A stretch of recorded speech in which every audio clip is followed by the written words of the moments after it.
Hi everyone and welcome back to Sonic Academy's How to Make Progressive Trance with me, Chris Neely.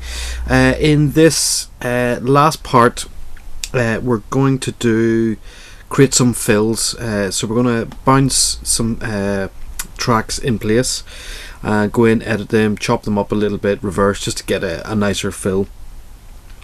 I've slept on the track overnight, which is always a good thing, and there's some adjustments I would like to make to it. So coming back in and listen with fresh ears is always a good thing. Always sleep in the track, listen to a track in different environments, and I don't mean like in car stereos or anything. What I would put a track on in the studio and go and stand outside the door outside and have a listen, or put it in a stereo and go out of the room, and you can perceive things differently. Then you can see if there's anything sticking out or not sticking out.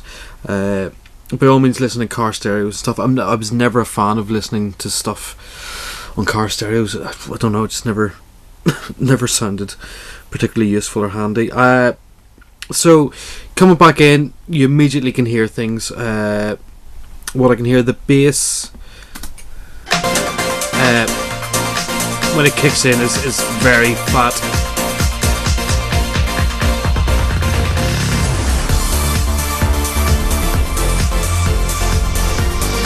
So what I'm going to do is just on the low cut,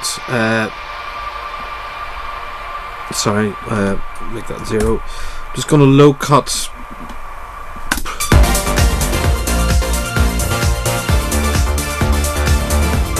probably about 65 hertz would do. There was a real subbiness to it. Second thing I want to do is our kick.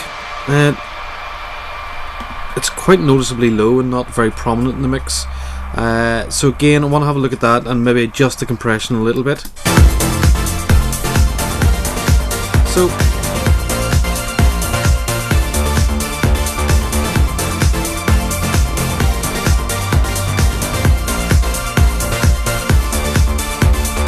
So there, we've pushed it and made it a lot tighter. And the multi-press, I'm going to have just a little flick with, a little play. I'm not happy with our overall compression. It's not just sort of gelling the way I would like it. So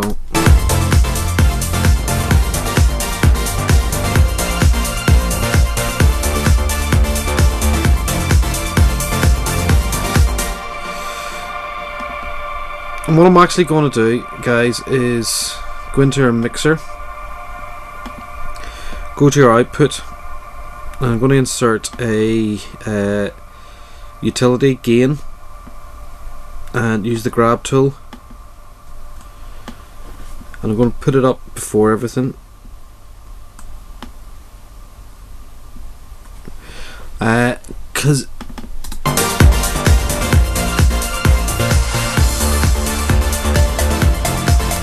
I think things going into the multipress are going in a little bit hot.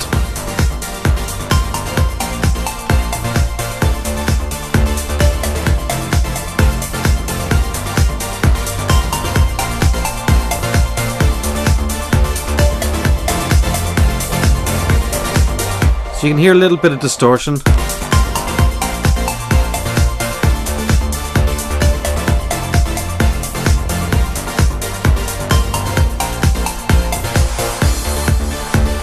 Let's bypass that.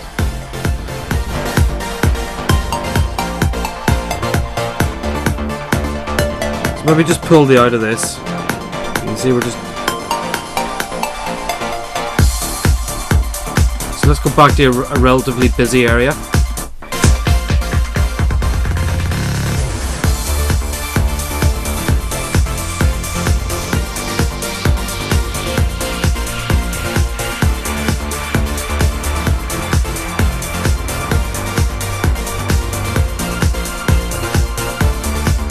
And lift the top. Let that sparkle, and the adaptive limiter.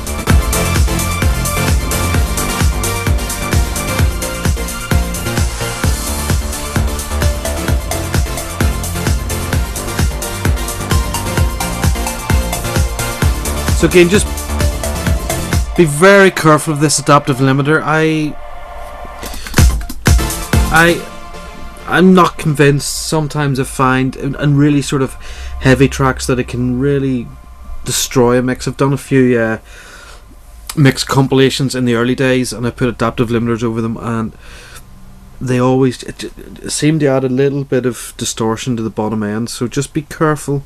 Again, everything with mastering's, you know, 1 or 2 dB, except for the top end here, which is 4. But you know, it's all very gentle. You don't want to really screw anything at this stage. So we're just having to listen to the bottom end. That's where I'm concerned.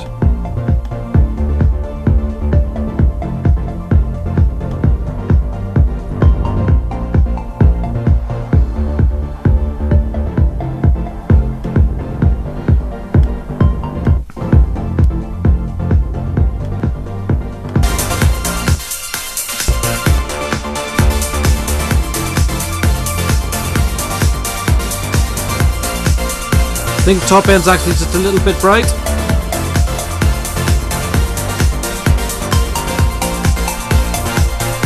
And let's pull our output.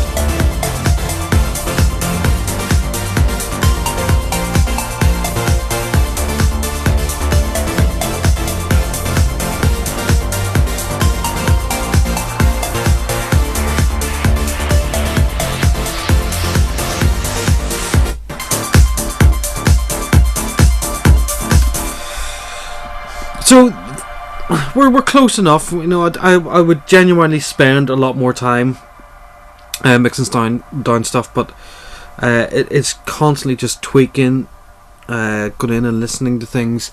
It doesn't make for great viewing or listening.